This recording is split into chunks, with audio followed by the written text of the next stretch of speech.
oui, une transition, toujours aussi pof, brute, à brûle-pourpoint. Voilà. Alors, j'espère que ça marche. Sans filer, une petite vidéo, pas, pas tout à fait improvisée quand même. On a un peu préparé, on a un peu bossé, pour parler de Vichy. Oui, vous avez Penelope Gaming là, à l'image, mais ça n'a rien à voir. Enfin, si, ça a à voir, mais vous verrez après pourquoi, etc. Pourquoi parler de Vichy? Parce que, d'ailleurs, le titre de la vidéo, c'est Vichy, faut qu'on parle. Voilà, Vichy, il faut qu'on parle. Je ne suis pas allé à Vichy, je n'irai pas à Vichy, c'est dommage pour quelqu'un qui s'intéresse au milieu du jeu de société. Je me déplace peu, du moins je compte mes déplacements sur le doigt de la main, car tout est sous et on ne peut pas aller partout, même si on aimerait pouvoir y aller. Bon, ceci étant dit, on peut quand même parler de Vichy. Vichy est un festival qui se déroule en 2 week-ends. Le premier week-end, c'est le festival pro, et le deuxième week-end, c'est le festival ouvert au public. Voilà. Et pourquoi le titre de cette vidéo, Vichy, il faut qu'on parle? Parce que moi, j'ai envie de revenir sur le festival pro, puisque en fait, le festival ouvert au public, bah, c'est à partir de demain. Vous avez vu les dates là qui s'affichent. Voilà, c'est ouvert au public à partir de demain. Et donc, la semaine dernière, c'était ouvert aux professionnels. Et du coup, ne pouvant pas y aller, et d'ailleurs j'y suis jamais allé à Vichy, mais je m'y intéresse forcément. Du coup, j'ai regardé tout ce qui avait été, pas tout ce qui avait été dit, mais beaucoup de choses qui ont été dites sur Vichy.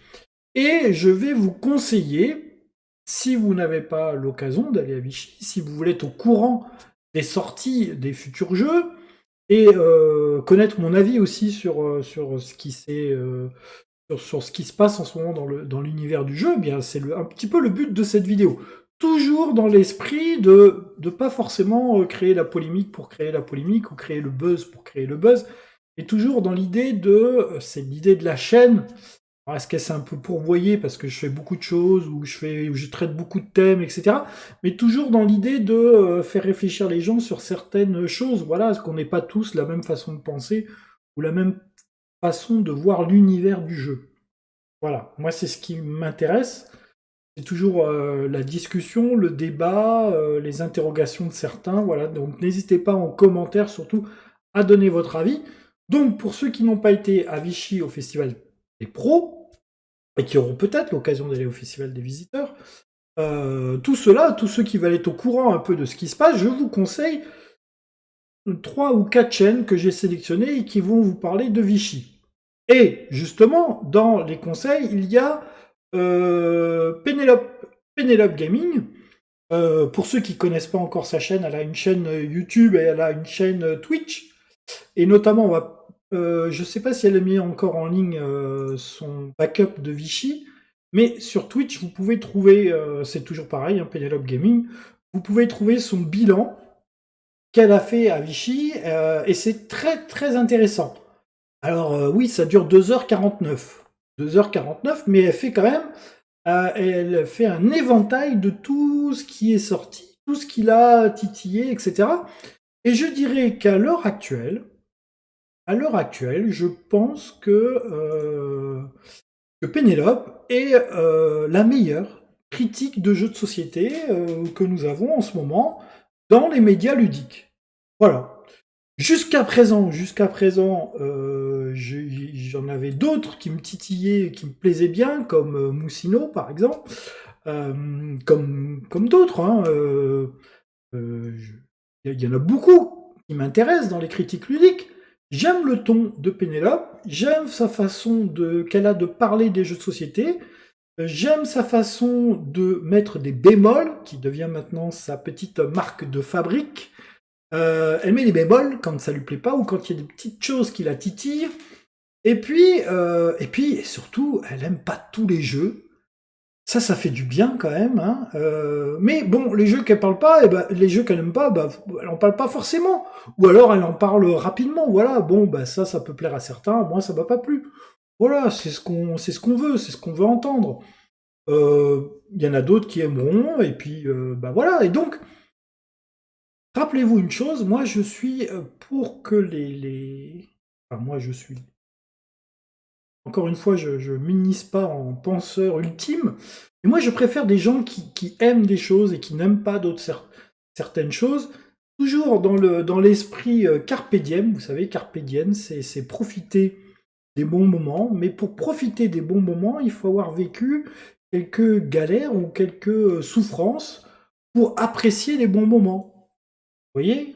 Quelqu'un qui est au chômage, par exemple, et qui a que du temps libre, ben, il apprécie de moins en moins ses temps libres parce qu'il se fait chier au bout d'un moment, vous voyez?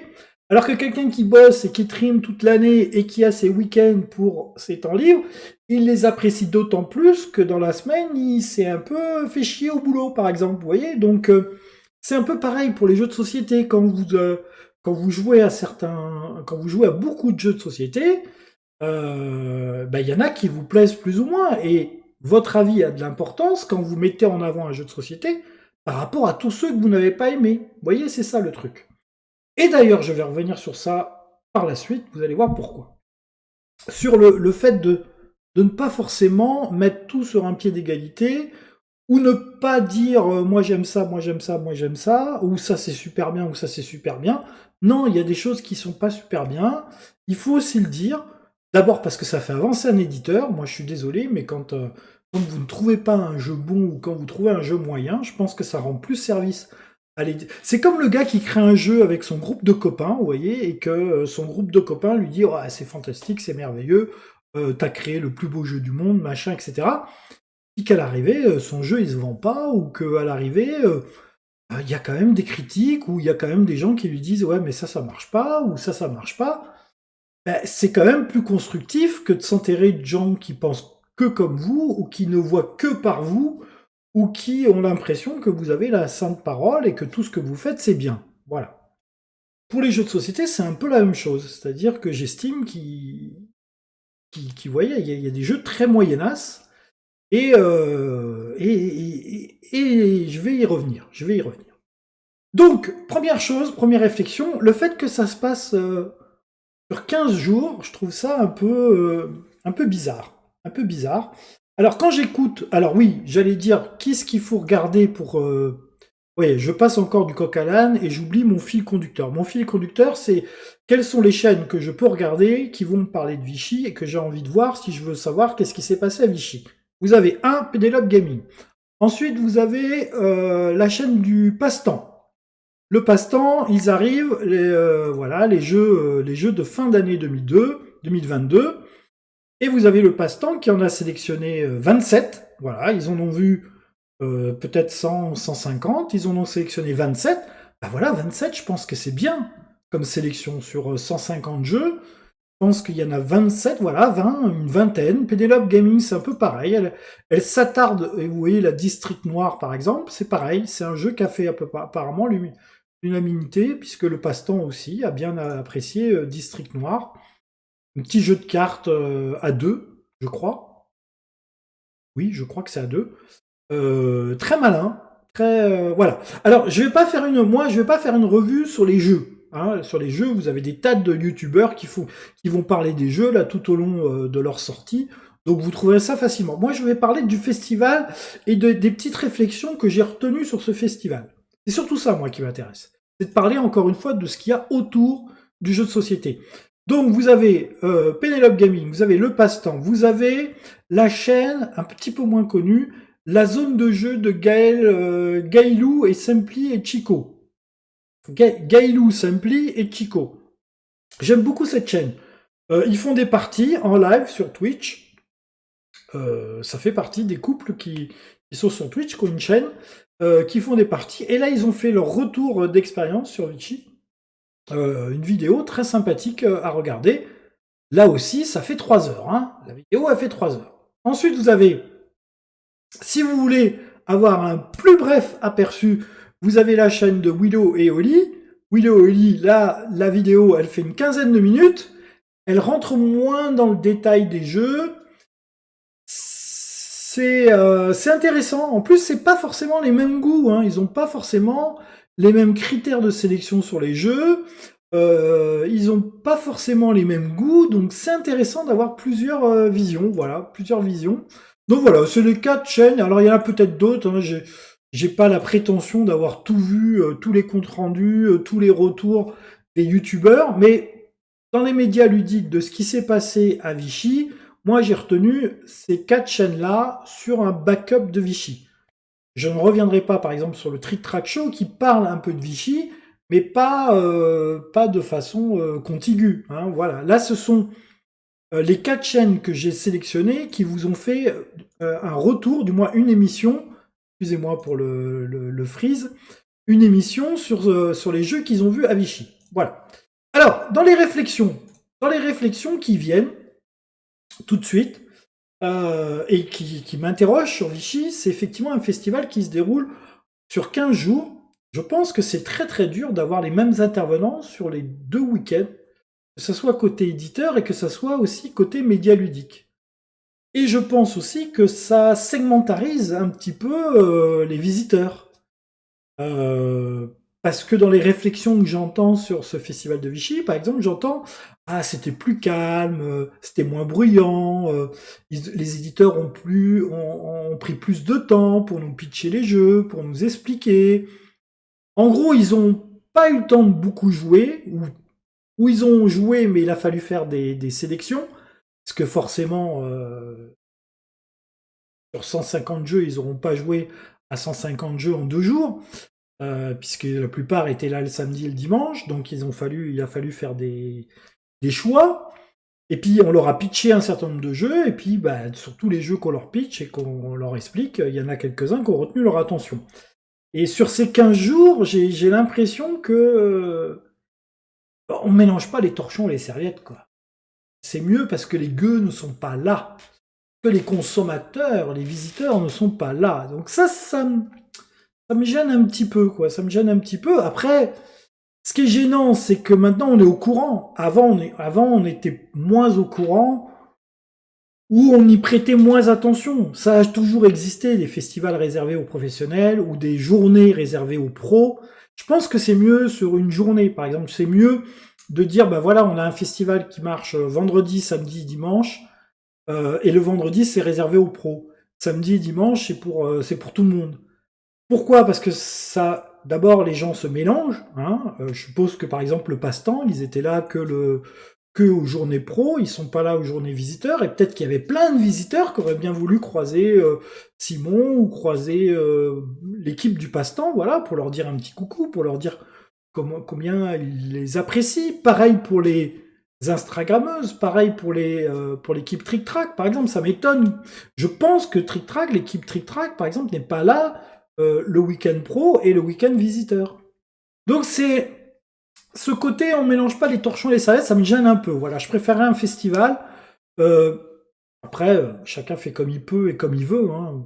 Voilà, encore une fois, c'est pas moi qui détiens, mais je trouve ça un peu gênant, ce côté, voilà, si tu fais vendredi, samedi, dimanche, vendredi, les pros, par exemple, ou les médias ludiques, je parle de Trick Track, je parle du passe-temps, je parle de Marie Grandjeu, je sais pas, de Girl Good Game, voilà, les Instagrammeuses, les médias ludiques en général, ils ont fait le week-end pro. Ils seront pas week-end visiteurs. Si tu fais ça vendredi, samedi, dimanche, on peut penser que les médias ludiques, par exemple, seraient là le vendredi et le samedi, repartiraient le samedi soir, auraient le dimanche pour souffler, pour se reposer, mais au moins, le samedi, il verrait des gens, quoi. Voilà, il pourrait serrer des paluches, il pourrait discuter. Enfin, voilà, ce côté, on mélange pas les gueux avec les pros, ça m'a titillé un peu. Du moins, c'est une des réflexions que je me suis fait quand j'ai regardé ces comptes rendus. Bon, ça, c'est une chose. Deuxième chose, j'ai pris des notes, oui, j'ai pris des notes. J'essaye d'être un petit peu plus professionnel, comme on dit. Deuxième chose, j'ai noté, et ça c'est unanime, ça par contre tout le monde l'a noté aussi, beaucoup trop de sorties, beaucoup trop de nouveaux jeux. Et là, je vais attirer l'attention sur les boutiques, ou du moins sur ceux qui vont vendre des jeux. Dans les années à venir, vous allez avoir un rôle essentiel si vous ne voulez pas que votre lobby se tire une balle dans le pied. Pourquoi? Parce que qu'est-ce qui fait un petit peu la perte d'un lobby ou d'une mode? Que pour le moment, le lobby du jeu de société est sur une pente très ascendante. Et qu'est-ce qui fait que ça peut chuter ou ça peut retomber? Eh ben, ça sera des déceptions. Ça sera des gens qui diront ah bah tiens, j'ai acheté ce jeu-là, je l'ai acheté cher, 50 balles par exemple, et puis on n'y a joué qu'une fois. On n'y a joué qu'une fois. Bon, on va peut-être, le week-end prochain, on va peut-être rejouer à la belote, et on va peut-être rejouer au tarot, ou on va peut-être se balader, ou on va peut-être, je sais pas, assister à un match de foot, ou... Voilà, enfin, dans le milieu culturel, dans ses moments de temps libre, le jeu de société en ce moment a pris de la place. Et il faudrait pas que, sous prétexte qu'il y a trop de sorties, et donc dans ces trop de sorties, il y aura des jeux très moyens, voire des jeux mauvais, les boutiques auront dans les prochaines années une responsabilité sur le fait d'être des conseils, sur le fait, et puis aussi il faudra qu'ils fassent des choix. Ils pourront pas tout stocker. Il y a un moment où les boutiques n'auront pas des stocks extensibles à l'infini. Ils pourront pas s'acheter 3-4 hangars pour stocker ou 3-4 caves pour ceux qui stockent dans des caves. Leurs stocks vont être limités et puis le stock c'est ce qui coûte cher. Le stock, c'est encore une fois, il faut que ça soit un stock roulant, il faut que ça rentre, il faut que ça sorte, il faut que ça rentre, il faut que ça sorte. Et si vous faites des mauvais choix, bah, je prends 10 boîtes de ça et puis les 10 boîtes de ça, j'en ai vendu 2. Ben, j'ai pas amorti déjà mon prix d'achat, puisque c'est à partir de 5 que j'aurais amorti mes 10 boîtes que j'aurais achetées, et c'est à partir de la sixième boîte que je commencerai à faire des bénéfices. Pourquoi? Parce que les boutiques achètent généralement les jeux à 50% moins cher que le prix public. Donc si vous achetez 10 boîtes, à partir de 5, vous avez déjà amorti l'investissement que vous avez mis sur le coût d'achat des jeux. Bon bref, on va pas rentrer dans l'aspect marketing, machin, etc. Mais bon, si vous achetez 10 boîtes et vous vous retrouvez avec les 10 boîtes que vous n'arrivez pas à vendre, ils pourront pas faire ça, ad vitam aeternam. Il y a un moment, ça va pas le faire. Ou alors il va falloir faire des soldes à prix cassé et ça va pas le faire. Donc de plus en plus dans les années qui vont venir, je pense que les boutiques auront un vrai rôle de conseil, un vrai rôle pour vous dire ça vaut le coup, ça vaut pas le coup. Si vous aimez telle sorte de jeu, moi je vous conseille ceci. Si vous aimez ceci, moi je vous conseille cela.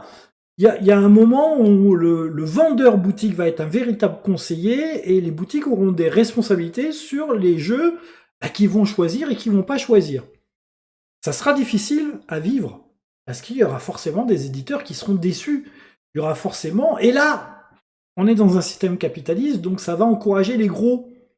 Ça va encourager les gros qui auront un catalogue fourni et qui pourront vous dire ben moi, mon Franco de port, il est à temps, tu prends 50 jeux, mais comme je m'achète Asmodée, tu peux prendre 3 boîtes d'un tel, 3 boîtes d'un tel, 3 boîtes d'un tel, 3 boîtes d'un tel, 3 boîtes d'un tel, c'est bon, tu as atteint ton Franco de port. Si tu es un éditeur avec 2 jeux ou avec 3 jeux et que tu dis il y a un Franco de port à 1 000 €, il faut que tu prennes 20 jeux, quoi. 20 jeux et la même 20 boîtes, quoi. Et là, ça sera plus dur. Donc, petite alerte sur le trop plein de sorties. Le trop plein de sorties qui peut... on peut se tirer une balle dans le pied, quoi. On peut se tirer une balle dans le pied. Et le problème, c'est que ça, on peut rien y faire. Ça, on peut rien y faire parce que les éditeurs ne vont pas se freiner. Les éditeurs grossissent de plus en plus. Ils ont de plus en plus de salariés. Donc, ça veut dire qu'ils ont de plus de coûts fixes. Et s'ils ont de plus en plus de coûts fixes, ça veut dire qu'il faut qu'ils sortent. Il faut qu'ils sortent du jeu, il faut qu'ils sortent du jeu, il faut qu'ils sortent du jeu pour payer leurs coûts fixes. Car si à un moment ils ont une baisse dans leur sortie, il faut quand même payer les coûts fixes de la société. Et donc, quand tu es tout seul avec ton pote et que tu fais ça en plus d'un travail, s'il y a un moment, 2 mois, t'as rien sorti, c'est pas grave, t'as un job à côté qui te rapporte un peu de sous. Mais quand tu fais ça de façon professionnelle et que t'as 15 salaires à sortir, pour rappel, hein, Mythic Game a 25 salaires à sortir, et c'est pour ça qu'ils font KS sur KS, c'est que tous les mois, il y a une trésorerie qui tombe. Voilà, là, au passage, je dis ça. Mais pour les éditeurs de jeux, c'est la même chose. Donc ils seront moins regardants sur la qualité du jeu, parce que de toute façon, il faut sortir du jeu. Il faut sortir du jeu. Donc, alors ça peut être bien pour les auteurs, parce que du coup, ça va donner encore plus de possibilités de se faire éditer. Mais pour la qualité des jeux, et pour la qualité du marché, je suis pas sûr qu'on n'est pas en train là de se tirer une balle dans le pied en ayant autant de sorties. Donc voilà, ça c'était la deuxième chose que je voulais parler. Il y a beaucoup de sorties, trop de sorties, mais on ne pourra rien y faire. Voilà, on ne pourra rien y faire. C'est comme ça, c'est le marché qui veut ça. Le seul qui peut y faire quelque chose, c'est le consommateur, le client, qui pourra sélectionner ses jeux en fonction de son budget. Et que pour le moment, je pense que pour tout le monde, ça devient de plus en plus dur, avec un coût de la vie qui est de plus en plus cher. Et qu'est-ce qu'on freine le plus dans un coût de la vie qui est de plus en plus cher? C'est ses loisirs, c'est ses temps libres. Voilà, on se concentre sur se loger, se nourrir, se vêtir. Et après, les loisirs, ça passe en deuxième plan, voire en troisième plan. Donc, vous avez l'électricité qui est multipliée par 2 et que de 100 euros, vous passez à 300 euros ou à 150 euros. Les 50 euros que vous auriez pu mettre dans un jeu, vous les mettez pas, quoi. Et dans votre électricité pour payer votre facture. Donc là, attention, beaucoup de sorties, des budgets peut-être plus restreints pour les gens qui auront moins de moyens pour s'acheter du jeu de société. J'avais parlé déjà de la hausse des prix. Il faut vraiment qu'il y ait du bon jeu avec un très bon rapport qualité-prix, parce que c'est plus possible maintenant de vendre des boîtes vides. Voilà, moi je suis un adepte de FFG, mais c'est vrai que Horror Arkham JCE, ça me coûte un rein, quoi. Ça me coûte un rein et qu'il y a un moment, on pourra pas suivre, quoi. Il y a un moment, c'est plus possible, quoi. Voilà, acheter des boîtes vides avec que des cartes à 30 balles, il y a un moment, on pourra plus, quoi. On pourra plus. Bon, voilà. Ça, c'était deuxième alerte. Troisième alerte, et alors là, c'est une critique sans être une critique. Hein. Instagram et Vichy, tout est bien, tout est merveilleux, tout est beau. Attention encore une fois. Attention encore une fois. Les gens là-bas, ils testent des jeux, ils jouent à des jeux. Ça ne veut pas dire après qu'ils vont les acheter. Et ça ne veut pas dire qu'ils vont pas, comment dire, un petit peu souffrir pour pouvoir avoir l'occasion de jouer à leur jeu. Je m'explique. Vichy, on essaye des jeux, on y joue, on peut trouver ça bien, mais est-ce que ça veut dire que vous allez acheter le jeu derrière? Et sur Instagram, en ce moment, si vous regardez ceux qui ont fait des comptes rendus sur Vichy, tout est beau, tout est fantastique, tout est merveilleux, mais certaines ont eu les jeux en cadeau, certains ont eu les jeux en cadeau, d'autres se sont assis à une table, ont testé le jeu, ils ont pu trouver ça bien. Hein. Est-ce que derrière, les 15 jeux ou les 20 jeux qu'ils auront mis sur Instagram en disant ouais, ça c'est super bien, ouais, ça c'est super bien, est-ce qu'ils les auront réellement achetés, ces jeux-là? Non.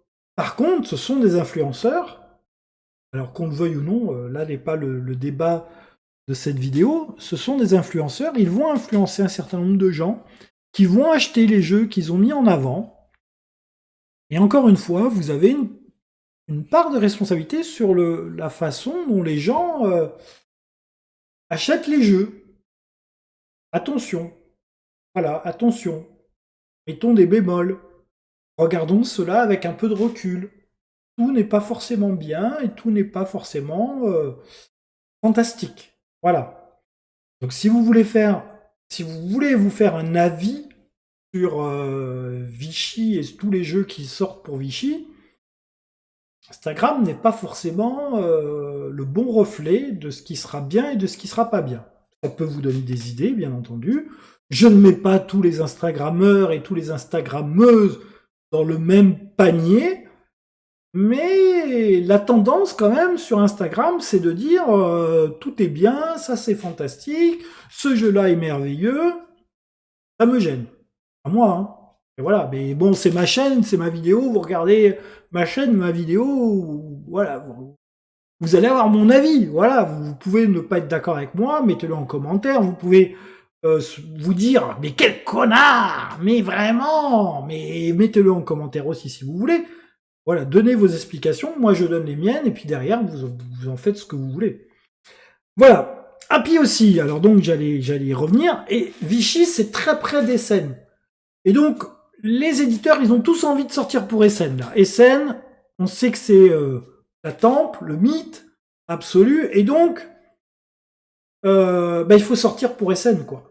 Il faut sortir pour Essen. Et là, octobre, novembre, on va avoir embouteillage sur les sorties jeux. On va avoir beaucoup de choses, et dans les beaucoup de choses qui vont sortir, on aura hélas des jeux qui vont passer à la trappe, ou des jeux qui n'auront pas, parce que dans la même catégorie, il y aura un autre jeu qui sera meilleur. Je vais prendre des exemples. Par exemple, si vous aimez les dinosaures et les parcs de dinosaures, vous allez avoir plein de jeux qui vont sortir sur le thème des dinosaures. Et il y en a plein qui sont sortis déjà il y a 1 mois, et il y en a plein qui sont sortis il y a 2 mois. Ah ben si vous aimez les dinosaures, et si vous voulez faire une quête, une bibliothèque de jeux de dinosaures, ou une collection sur les jeux de dinosaures, là vous avez de quoi faire. Là, vous avez de quoi faire. Là, en ce moment, c'est le thème qu'il faut pas rater. Hein. Le thème qu'il faut pas rater entre les dinosaures et les animaux, les collections d'animaux, les placements d'ouvriers, les jeux qui parlent d'animaux, etc. Moi-même, j'ai été en plein dedans, hein, puisque le dernier jeu que j'ai acheté, je crois que c'est Ark Nova, ou un des derniers jeux que j'ai acheté, c'est Ark Nova. Oui, moi, je suis décalé avec la mode. Hein. Oui, je suis décalé avec la mode, mais qui est excellent d'ailleurs, Ark Nova, que je conseille à tout le monde. Et Acropolis, voilà. Donc Ark Nova, les animaux. Donc là, les animaux, les dinosaures, on est en plein dedans, allez-y. Vous avez toujours aussi une valeur sûre, c'est la science-fiction. La science-fiction, vous pouvez y aller, c'est un thème valeur sûre. En plus de ça, on peut partir dans plein d'univers différents avec la science-fiction, donc ça marche tout de suite. Le futuriste, un peu, voilà. Donc on a du futuriste, du dinosaure, des animaux. Je crois qu'on a fait le tour des 3 thèmes dominants actuels sur les jeux de société. Donc si vous aimez pas les dinosaures, si vous aimez pas les animaux, et si vous aimez pas la science-fiction, il va falloir manger votre pain blanc, là, parce que vous allez avoir du mal à trouver des trucs qui vont vous convenir. Bon, on va pas faire une vidéo qui va durer 3 heures, donc je vais maintenant... Donc je vous ai dit 4 chaînes pour Vichy, Pénélope, le passe-temps, la zone jeu de Gailou, Simpli et Chico, et Willow et Oli qui vous ont fait un petit compte rendu, voilà, des sorties et de ce qu'on peut trouver sur le festival du jeu de Vichy, avec mes petits bémols que j'ai mis en avant, voilà. Bémol gentil, hein, j'ai été gentil. Voilà. Après, il fallait parler du groupement des boutiques ludiques, puisque pendant ce festival pro, là aussi on mélange pas les gueux et les pros, hein, les boutiques ludiques ont remis leur prix. Alors, ils n'ont pas eu le temps d'actualiser leur site, donc ça c'était les photos de l'année dernière. L'année dernière c'était Ricochet, Micro, Macro, et c'était la Maison des Souris. Et cette année, ils n'ont pas eu le temps de mettre parce que c'était la semaine dernière, hein, mais ils feront la mise à jour dans pas longtemps. Donc cette année, est-ce que vous le voyez? Vous le voyez moyennas, j'essaye de vous le faire voir. Voilà, et cette année, c'était ça. Donc cette année, vous avez le prix spécial du jury qui a été donné à Access Jeux, qui fait en sorte de rendre les jeux accessibles aux personnes avec des reconnaissances. Donc ça, très très bien d'avoir mis de la lumière sur Access Jeux. Très très bien, bravo les boutiques ludiques. Très beau prix, un prix spécial du jury. Encore une fois, un prix spécial, un prix de jury, un prix d'un festival. Je suis vraiment beaucoup pour l'idée que ça informe les gens sur quelque chose qu'ils auraient pu rater, plutôt que ça récompense quelque chose qui est déjà un succès. Je fais le parallèle avec Cannes. Mais bon, Cannes est fait pour rendre encore plus accessible le jeu de société.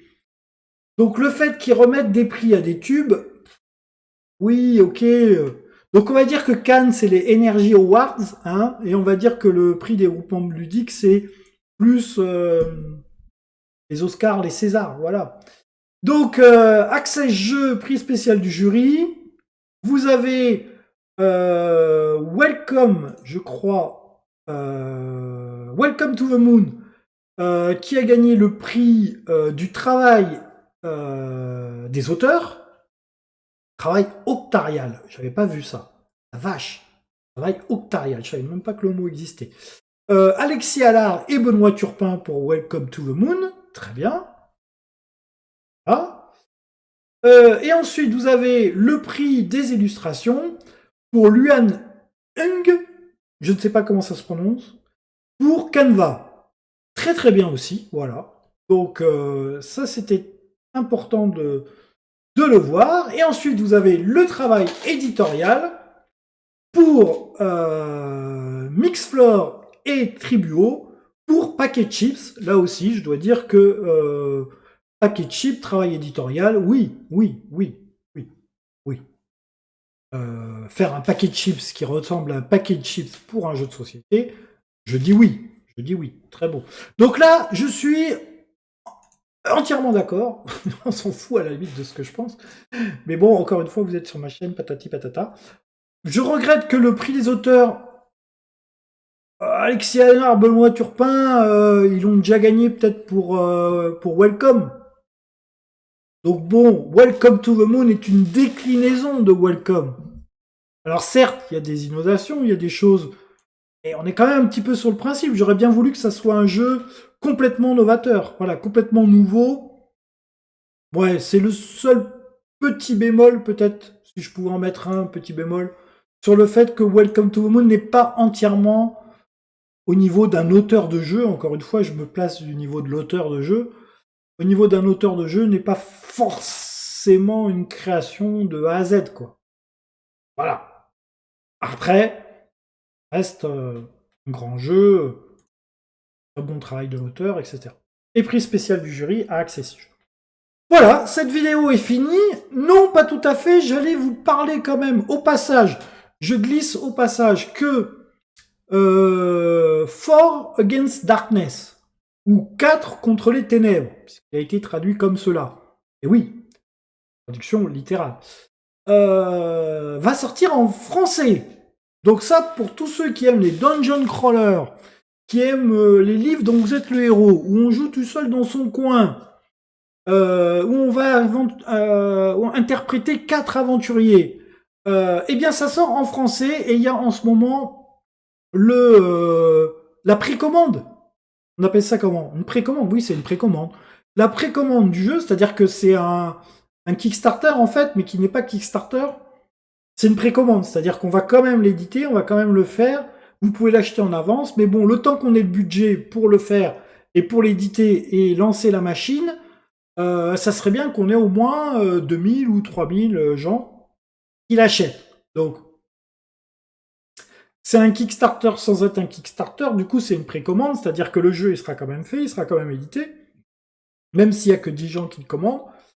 Et voilà, et donc c'est 24,90, ça sera un bouquin de 90 pages, entièrement en français. Pour moi c'est une très bonne nouvelle, car ce jeu me faisait de l'œil depuis un certain temps, et il n'était pas en français, donc du coup, moi ayant un anglais très moyen, je ne voulais pas me lancer dedans. Maintenant qu'il va sortir en français, eh ben oui, 24,90, c'est peut-être un peu cher par rapport à la VO qui faisait aux alentours de 10 € ou 10 $, je crois.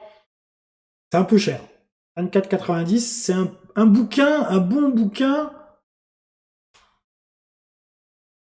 Je sais pas. En gros, je sais pas. Je sais pas si c'est trop cher, pas assez cher.